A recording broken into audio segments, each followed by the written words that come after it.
뭔 개소리야. 이거 다시 찍어주시. 제가요? 왜 그래야 되는데? 아니면 같이 하는 싫은데. 건데. 자, 그래서 제목. 니 또 집 가가지고 막 그럴 거잖아. 이거 녹화한 것도 보고 또 하고 하면 되지. 결정의 본질.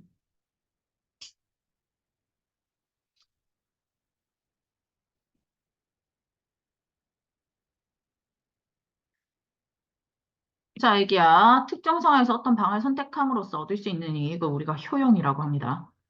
맞나요? 이 효용을 최대화하는 행동을 합리적 행위라고 하고요. 맞나요? 허버트 사이먼은 합리적 행위랑 관련해서 포괄적 합리성과 제한적 합리성을 가지고 오는데, 먼저 포괄적 합리성은 의사를 결정하는 행위자가 분명한 목적을 가지고 그것을 달성하기 위한 모든 방안을 찾는다고 보는 관점이고요.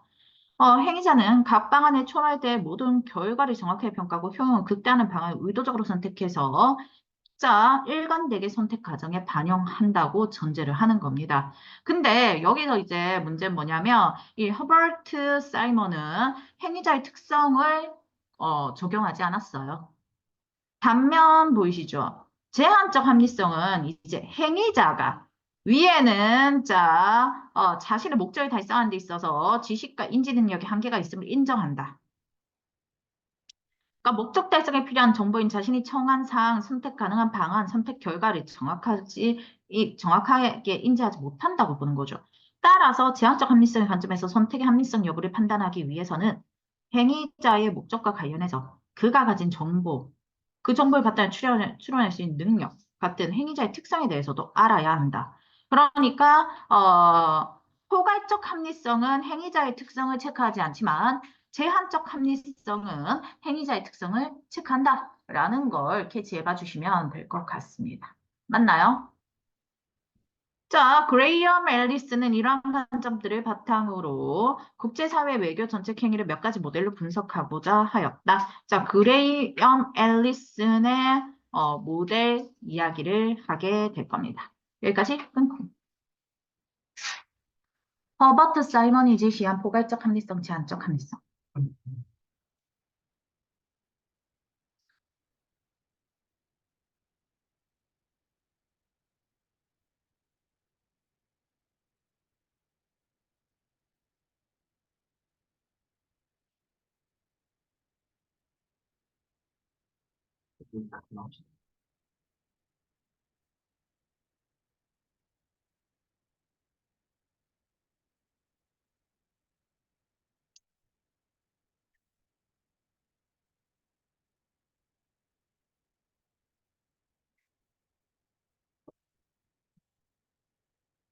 됐나요?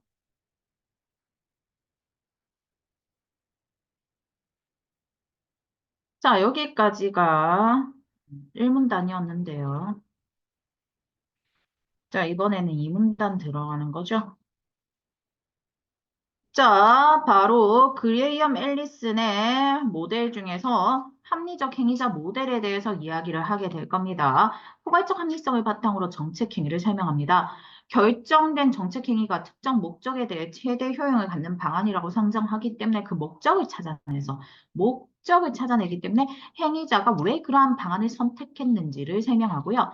행위자는요, 당이라는 의사 결정자로서의 국가이고 행위자 이꼬르 국가라는 겁니다. 모든 국가는 포괄적 합리성을 가지고 행동한다라고 이야기를 합니다. 그래서 이 모델에서는 행위자인 국가가 정책 행위를 결정한 목적을 몇 가지로 예상해보고 분석하고자 하는 정책 행위가 각각의 목적에 맞는 효용을 계산하는데 이 포괄적 합리성에서 가장 큰 효용을 갖게 되는 목적을 찾아서 선택 의도를 추론하는 거죠. 그리고 이때 행위자는 언제나 일관된 경향으로 결정을 내리는 존재라고 가정합니다. 그러니까 행위자는 처한 상황과 목적에 대한 객관적 지식만으로 정책 행위를 해석할 수 있고요. 행위자가 처한 위기나 기회는 뭔지, 목적 달성을 위해 선택할 수 있었던 방안들의 효용은 뭔지, 그중 행위자의 목적을 최대한 달성하기 위한 최선의 선택은 뭔지를 종합적으로 판단해서 정책 행위를 이해하는 것이다. 까지 끊고. 포괄적 합리성을 바탕으로 한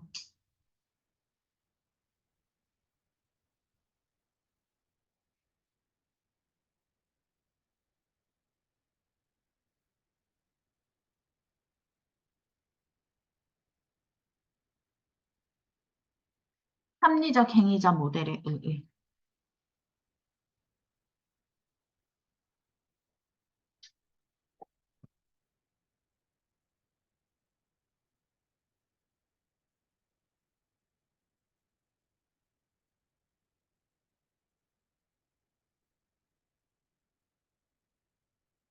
산문단, 이러한 관점 때문에 합리적 행위자 모델은 포괄적 합리성에서 벗어나는 외교사를 설명할 수 없다는 한계가 있습니다. 앨리스는 이거를 뭐 하기 위해서, 자, 요거를 보완하기 위해서 제한적 합리성을 바탕으로 한 조직 과정 모델을 제시하고 있습니다. 자, 이 모델은 정책행위가 제한적 정보만으로 결정된다고 보기 때문에 정책행위의 목적보다 그 정책행위가 어떻게 결정된지 주목하죠. 목적보다 과정에 주목한다는 겁니다. 이 모델에서 행위자는 독자적 여러 조직이 모인 연합체로서의 국가이고, 그러니까 행위자는 연합체로서의 국가다. 그러니까 아까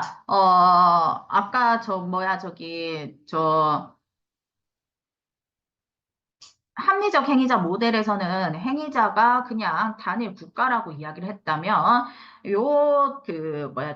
제한적 합리성에서는 행위자는 단일 국가가 아니라 여러 국가의 연합이다라고 이야기를 하고 있는 겁니다. 이해됩니까?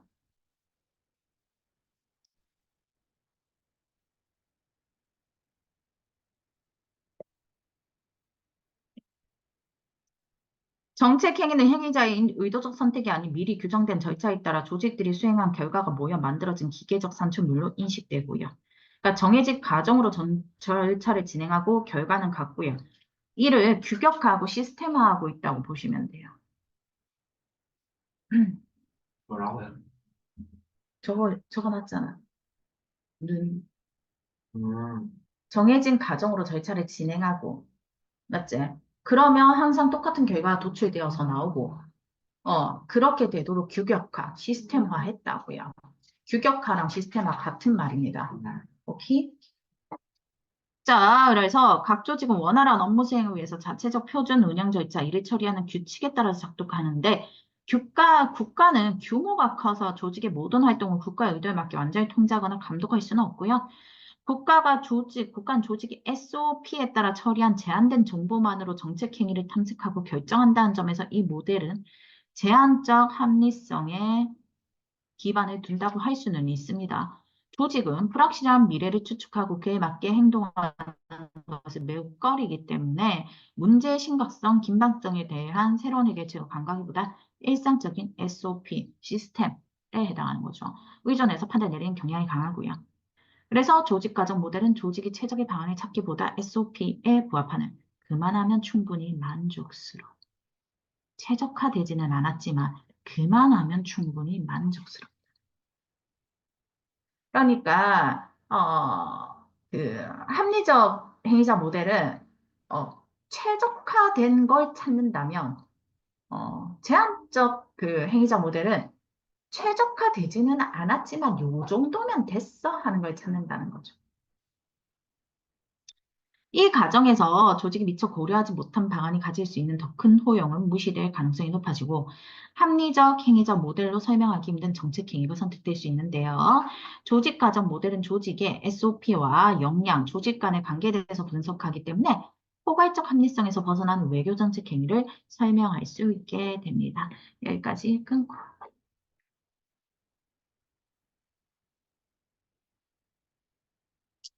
한 문단이 없죠, 지금. 3단. 아, 3단. 안 아, 봤어. 제한적 합리성을 바탕으로 한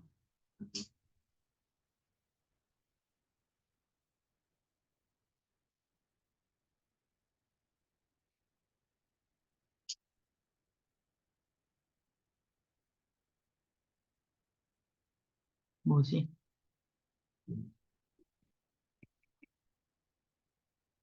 조직 가정 모델의 의의와 한계.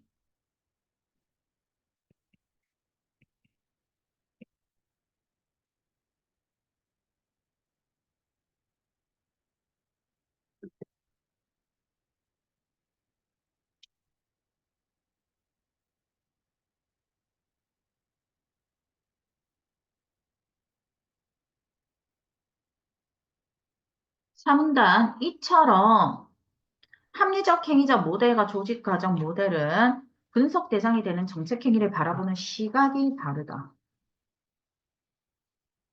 그래서 다른 분석 결과를 도출하게 되는 것이다. 자, 이때 두 모델은 대립관계에 있는 것이 아니고 외교 사건을 다각적으로 설명할 수 있게 해준다는 것이 앨리슨의 정책 경점 모델이 갖는 의의다. 까지 끊고 앨리슨의 정책 결정 모델의 의의.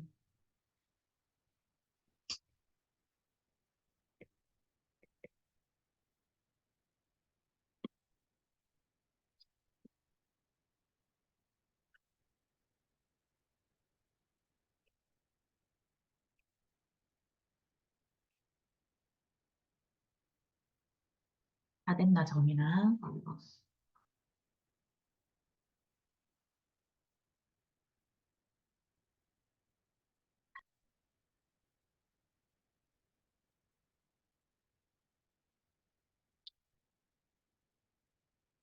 얘기할까요?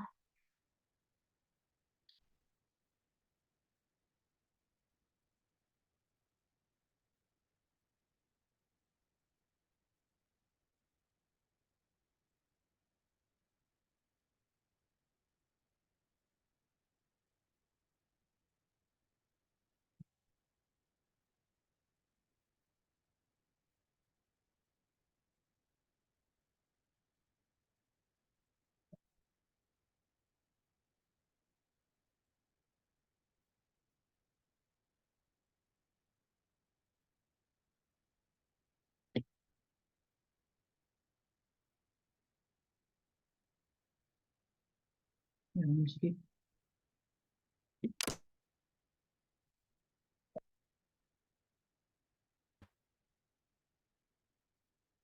아씨 왜안 음식이 아 미치겠네.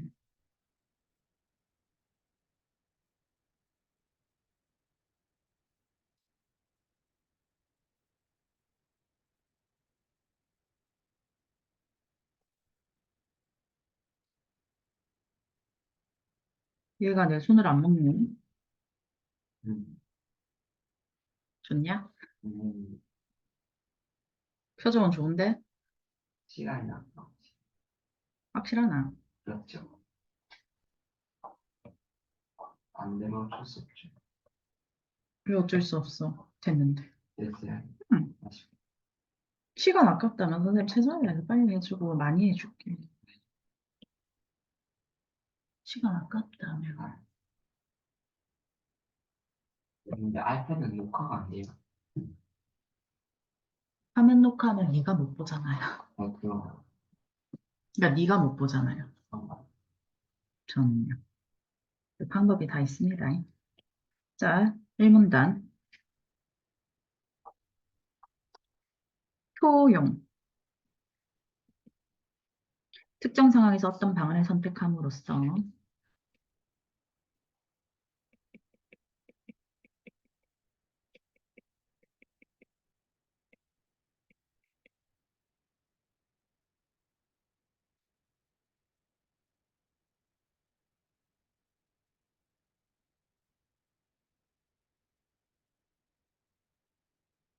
얻을 수 있는 이익.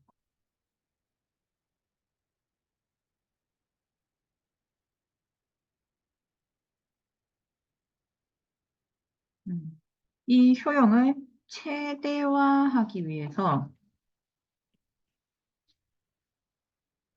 하는 행위를 우리는 합리적 행위라고 해요.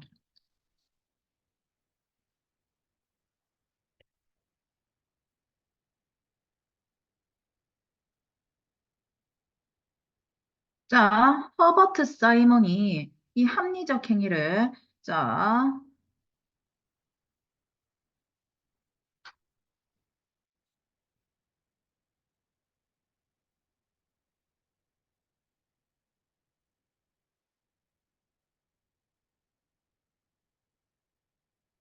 합리적 행위를 첫 번째 포괄적 합리성과 제한적 합리성이라는 관점으로 제시를 하죠.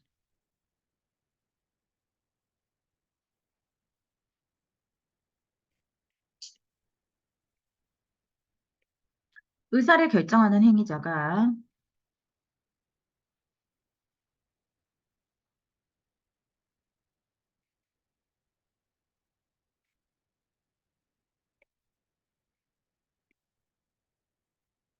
분명한 목적을 가지고 달성하기 위한 모든 방안을 찾는다고 보는 거죠.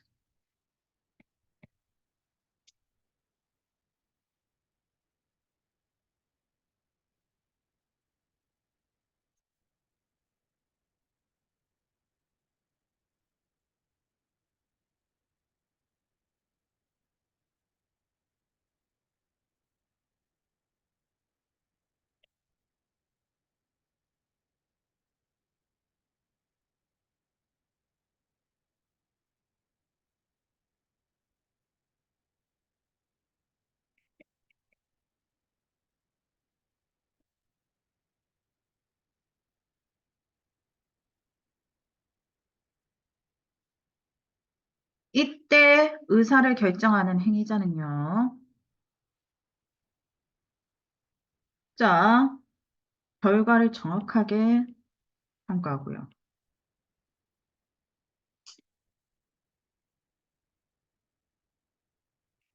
그리고 효용을 극대화하죠.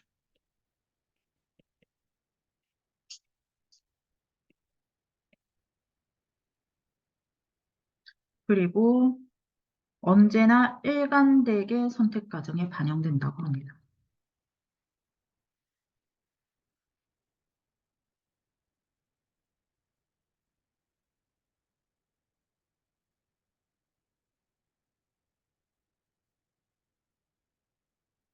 여기서 중요한 건 뭐다? 행위자의 특성은 상관이 없다.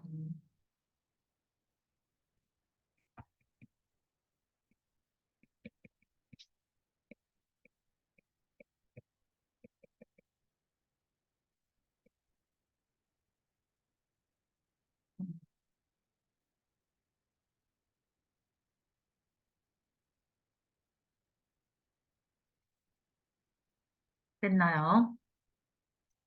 자, 그러고 춤 좀 키울게요. 나도 화면을 봐야 되겠네.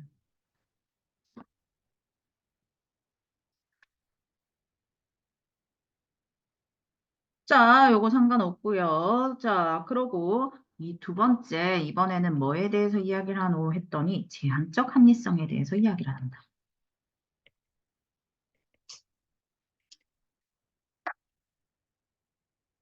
제한적 합리성은 행위자가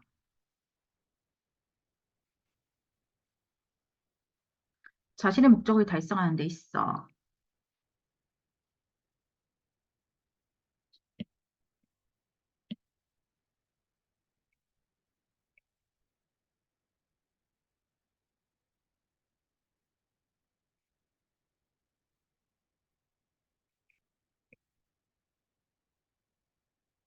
지식과 인지 능력의 한계가 있음을 인정하는.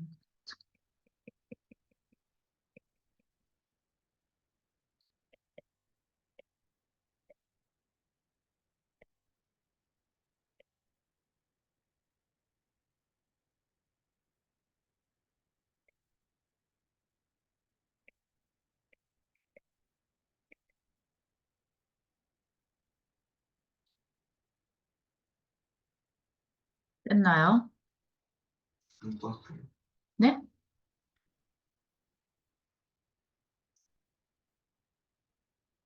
됐딱 해야지. 안 떴딱 하면 어떡하노? 네.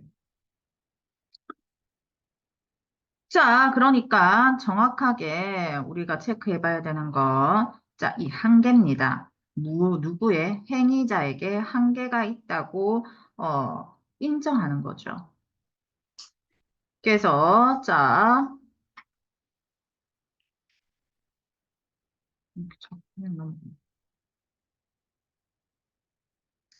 자, 그래서 상황을 그러니까 목적 달성에 필요한 상황, 선택 가능한 방안, 선택 결과를 자, 인지를 정확하게 하지 못한다.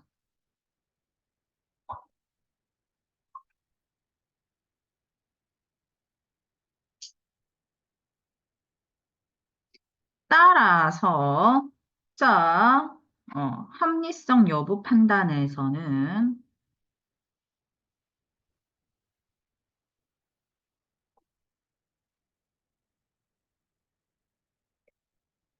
목적 관련한 정보,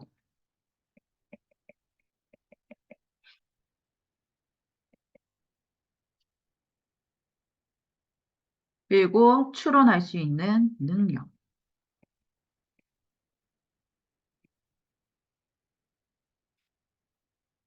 즉, 뭐랑 행위자의 특성이 아주 큰 영향을 끼친다는 거죠.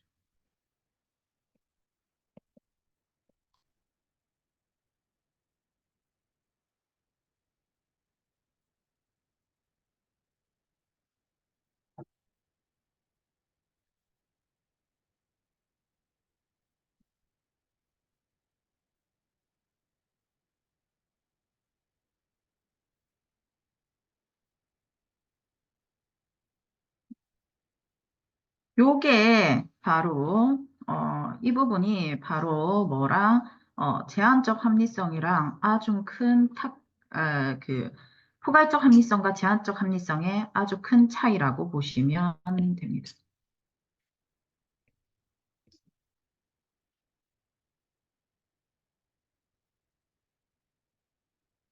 됐나요? 자, 그래서 그레이엄 앨리슨이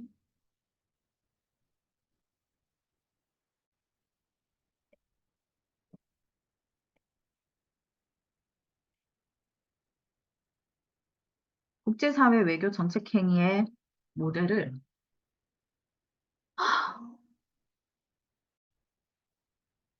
1교시만 하고 PC방 갈지 아니면 너한테 연락을 할지. 근데 니 지금 1교시만 1교시만은 수능 1교시만 치고 PC방을 간다는 말씀을 하셨어요? 많이 안 들은 얘기. 어, 언놈이 그렇게 했는지 모르겠지만 니 놈은 그러면 안 된다. 근데 참나. 이상한 소리만 어디서 듣고 와가지고. 유튜브에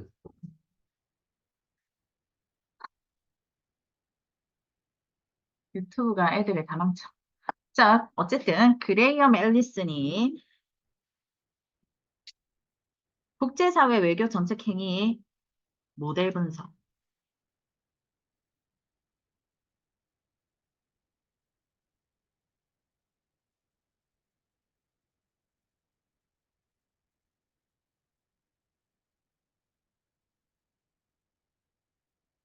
합니다.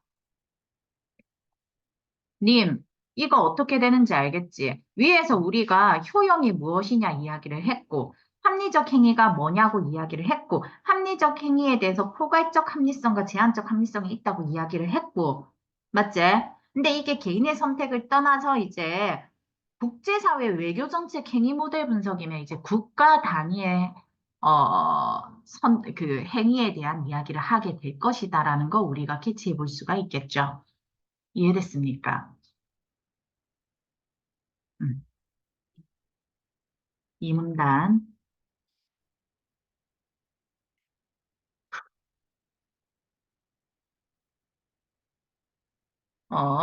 그래서 이번에 어떻게 연결되냐? 합리적 행위자 모델에서는 포괄적 합리성을 바탕으로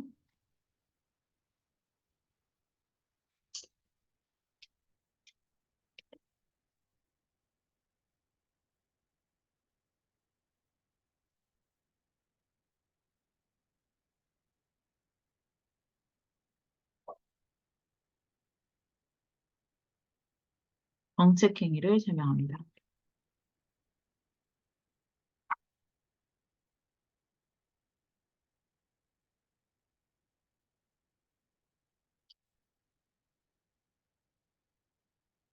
그래서 이 모델은 결정된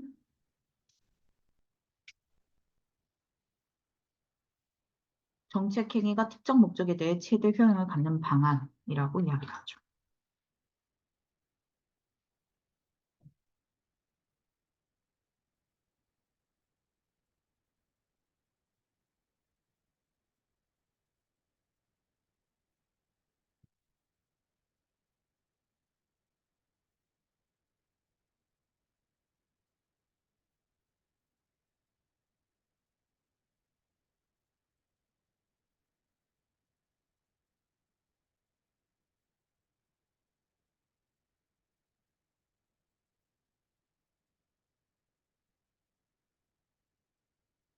그러니까 합리적 행위적 모델에서는 뭐가 중요하다? 목적이 중요하다는 거죠.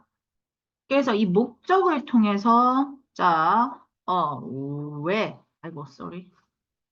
목적을 통해서 정책 행위를 왜라고 설명하고 있다는 걸 캐치해 봐 주시는 게 중요하다고 생각이 듭니다. 자, 그래서 행위자는 여기서 자, 포괄적 합리성에서 행위자는요.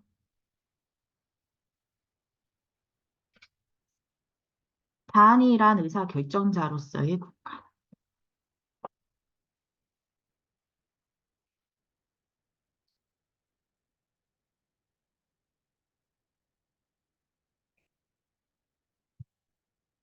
제가 아까 잘못 설명했는데요. 이 단일한 의사결정자로서의 국가라는 건, 일종의 의사결정자가 한 명이 있다는 소리고요. 아까 제가 연합체로서의 국가가 여럿이 모여 있다라고 이야기했는데 그게 아니라 여럿의 의사결정자가 모여서 하나의 국가를 이룬다로 보시는 게 맞는 것 같아요. 맥락상. 오케이? 자, 그래서, 모든 국가는 포괄적 합리성을 가지고 행동한다고 가정합니다. 그지? 자, 이 모든 자, 포괄적 합리성을 지니기 때문에, 자, 가장 큰 효용을 가지는 걸 찾습니다.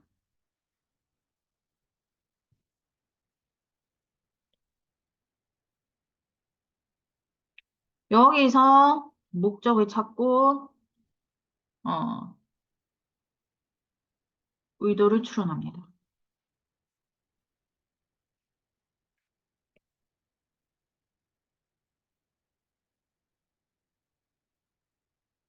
이때 이 행위자는 언제나 무엇을 한다? 일관된 경향으로 결정을 내리는 존재.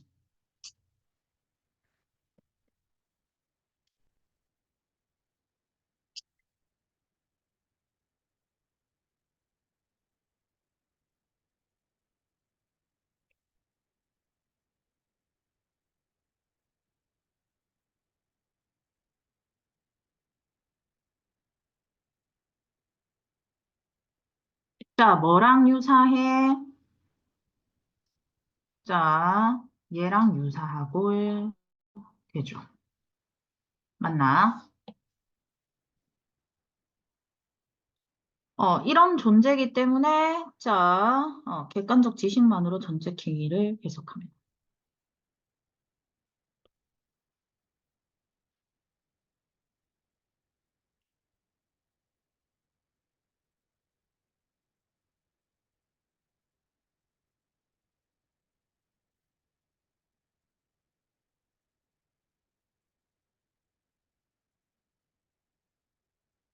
음,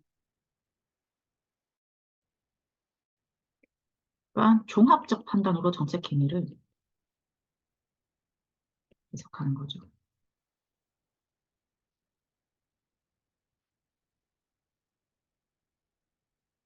소리가 좀 녹화가 안 됐을 수도 있어요. 니 알아서 봐라. 네? 안 되는 게 있어. 녹화됐을 수도 있어. 음, 안 되면 막, 고비겠지.